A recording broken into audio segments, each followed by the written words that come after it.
Hello प्यारे बच्चों, ज्ञापन स्टडी यूट्यूब चैनल में आप सभी का फिर से स्वागत करते हैं। प्यारे बच्चों, उम्मीद करता हूँ आप सबकी तैयारी अच्छे तरीके से हो रही होगी और बेहतर तरीके से तैयारी कर रहे होंगे। प्यारे बच्चों, बिहार डीएलएड इंट्रेंस 2025 में जो भी स्टूडेंट्स एग्ज़ाम की तैयारी कर रहे हैं हमारे चैनल के माध्यम से, उसको यहाँ पर हिंदी विषय का हिंदी विषय का यह अंतिम पढ़ार है। क्या है? हिंदी विषय का अंतिम पढ़ार है, जिसमें कि आपको कराया जाएगा काल यानी कि टेंस का, संधि का, समास का, अलंकार का और पदवंत का। क्योंकि बिहार डीएलएड इंट्रेंस एग्जाम में इन्हीं पांच चैप्टरों से टोटल आपको 10 नंबर का प्रश्न बनता है। कितने नंबर का प्रश्न बनता है? टोटल आपको 10 नंबर का प्रश्न बनता है। और 10 नंबर के इस प्रश्न को और 10 नंबर के इस चैप्टर को हमने ट्रिक के माध्यम से यहाँ पर बताने का प्रयास किए। इसलिए जो भी स्टूडेंट्स इस वीडियो को देख रहे हैं, टोटल 15 से 20 मिनट में आपको ये सारी चीज़ें ख़त्म कर देंगे एकदम आसान ट्रिक के माध्यम से। जो भी स्टूडेंट्स बिहार डीएलएड एग्ज़ाम 2025 की तैयारी कर रहे हैं उसके लिए, ठीक है। और इसमें से आपको 10 मार्क्स 100% मिलेगा और श्योरली हम लिख कर कहते हैं, आप गारंटी के साथ रख लीजिए। अगर आप 15 से 20 मिनट आप हमको दे देते हैं तो 10 नंबर आपको एग्ज़ाम में मेरे तरफ से रखा रहेगा, यह 100% है। ऐसे तरीके से आपको समझाने का प्रयास करेंगे जिससे कि लगभग टीचर अभी तक हिंदी में यूट्यूब पर आपको नहीं बताए होंगे काल, संधि, समास, अलंकार और पदवंत। तो चलिए प्यारे साथियों, ज़्यादा देर ना करते हुए चलते हैं क्वेश्चन की ओर और सभी ट्रिक की ओर, और आपको एक एक करके सभी चीज़ें आपको अच्छे तरीके से समझाएंगे और बताते जाएंगे। उससे पहले आप सभी से एक छोटा सा रिक्वेस्ट है, जितने भी स्टूडेंट्स हमारे चैनल पर नए हैं वो सभी लोग चैनल को सब्सक्राइब कर दीजिए। क्योंकि सब्सक्राइब करने से होता क्या है कि जो भी वीडियो आप देखते हैं वो आपके प्ले स्टोर में सेव होता जाता है, जिससे क्या होता है वो सभी वीडियो आप फिर से देख सकते हैं, दोबारा देख सकते हैं और जितनी बार चाहे उतनी देख सकते हैं। इसलिए सभी लोग चैनल को सब्सक्राइब कर दीजिए और वीडियो को लाइक भी कर दीजिए, क्योंकि लाइक करने से आपके यूट्यूब हिस्ट्री में यह वीडियो सेव हो जाता है, आप दोबारा वहां से देख सकते हैं। तो चलिए वीडियो को शुरू करते हैं। तो आज का मेरा पहला चैप्टर है काल, यानी कि जिसको इंग्लिश में टेंस भी बोलते हैं।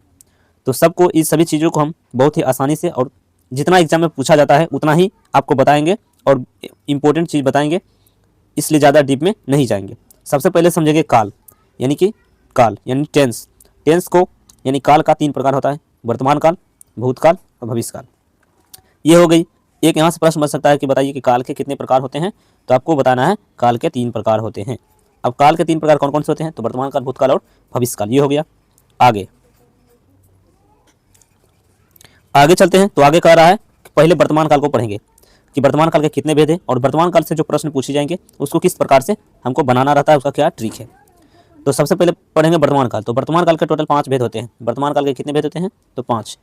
पहला है सामान्य वर्तमान, दूसरा है पूर्ण वर्तमान, तीसरा है अपूर्ण वर्तमान, चौथा है संदिग्ध वर्तमान और 5वां है संभाव्य वर्तमान। अब हमको कैसे पता चलेगा कि कौन सी वाक्य सामान्य वर्तमान में है और कौन सा वाक्य पूर्ण वर्तमान में है और कौन सा वाक्य अपूर्ण वर्तमान में है और कौन सा वाक्य संदिग्ध वर्तमान में है और कौन सा वाक्य संभाव्य वर्तमान में है? इसको पहचानने के लिए एक ट्रिक है। अगर आपको किसी भी वाक्य अंतिम में ता है, ची है, ते है दिख जाए तो वो क्या हो जाएगा? तो वह सामान्य वर्तमान हो जाएगा, ठीक है। उसके बाद दूसरा कह रहा है कि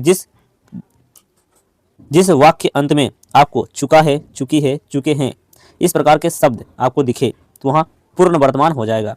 जैसे कहता है मैं खा चुका हूँ, तो मैं खा चुका हूँ यानी कि काम जो है पूरा हो चुका है, ठीक है, वहाँ पर पूर्ण वर्तमान हो जाएगा। उसके बाद है अपूर्ण वर्तमान। तो अपूर्ण वर्तमान को पहचानने का नियम है कि रहा है, रही है, रहे हैं। यदि किसी वाक्य अंत में रहा है, रही है, रहे हैं रहेगा तो वहाँ पर अपूर्ण वर्तमान होगा। जैसे मैं खा रहा हूँ, तो मेरा खाने का जो काम है वह कंटिन्यू है, यानी कि लगातार जारी है, वो अभी ख़त्म नहीं हुआ है। तो ऐसे वाक्य अपूर्ण वर्तमान के अंतर्गत आएगी। तो इसको पहचानने के लिए क्या नियम है? तो वाक्य अंत में रहा है, रही है, रहे हैं लगा रहेगा। उसके बाद है संदिग्ध वर्तमान। तो संदिग्ध वर्तमान को पहचानने का क्या नियम है? संदिग्ध वर्तमान को पहचानने का नियम है कि वाक्य अंत में ती होगी, ती होगा, ते होंगे, इस प्रकार के शब्द आपको देखने को मिलेंगे।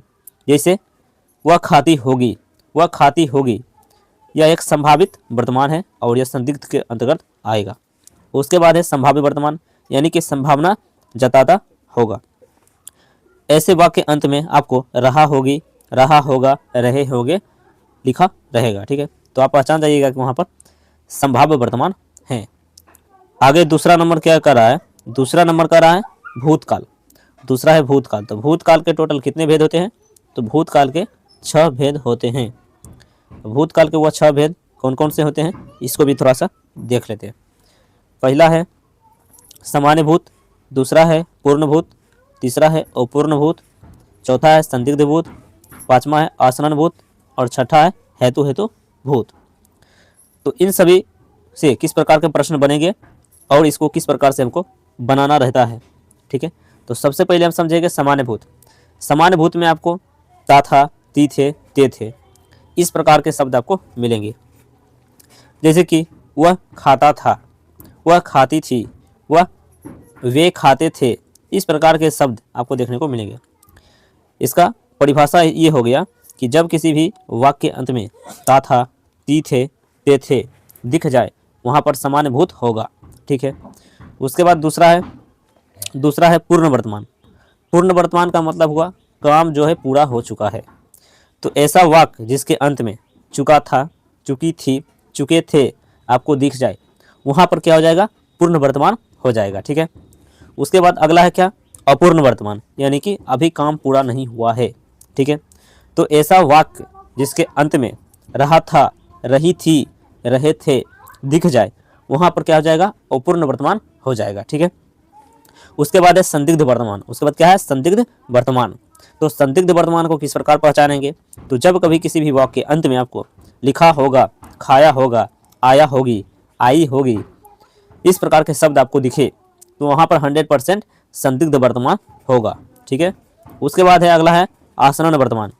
आसन्न वर्तमान में क्या होता है कि जब कभी भी आपको किसी भी वाक्य के अंत में, जब कभी किसी वाक्य के अंत में आपको गई है, गई होगी, गए होंगे, इस प्रकार के शब्द दिखे, तो वहाँ पर आसन्न भूत हो जाएगा। ठीक है, अगला है हेतु भूत।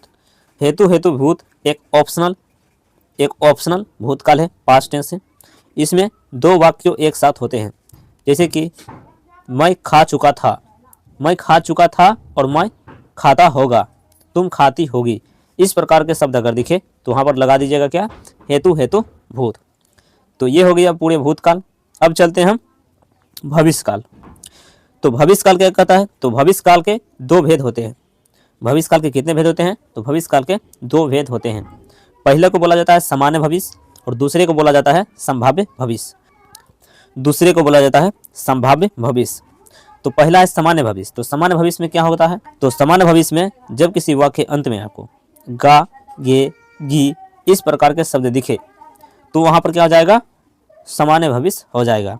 जैसे कि मैं जाऊँगा, वे जाएंगे, वह जाएगी, तो इस प्रकार के जो शब्द है तो वहाँ पर क्या हो जाएगा, आपका सामान्य भविष्य हो जाएगा। दूसरा है संभाव्य भविष्य। संभाव्य भविष्य में क्या होता है, जब कभी भी किसी वाक्य के अंत में आपको रहा होगी, रहे होंगे या रहा होगा इस प्रकार के शब्द दिखे, तो वहाँ पर क्या हो जाएगा, संभाव्य भविष्य हो जाएगा। तो चलिए इन सभी को एक बार समराइज करके एक साथ बताते हैं आपको। नोट में यहाँ लिखा गया है कि काल के 3 भेद होते हैं, वर्तमान काल के 5 भेद होते हैं, भूतकाल के 6 भेद होते हैं और भविष्य काल के 2 भेद होते हैं। यहाँ से आपको डायरेक्टली प्रश्न पूछ लिया जाएगा कि बताइए कि वर्तमान काल के कितने भेद होते हैं, तो आपको बताना है। पूछ लिया जाएगा कि बताइए कि भूतकाल के कितने भेद होते हैं, तो 6 भेद। भविष्य काल के कितने भेद होते हैं, भविष्य काल के कितने भेद होते हैं, तो 2 भेद होते हैं। इस प्रकार से आपको प्रश्न पूछ लिए जाएंगे। ये हो गई काल की बात।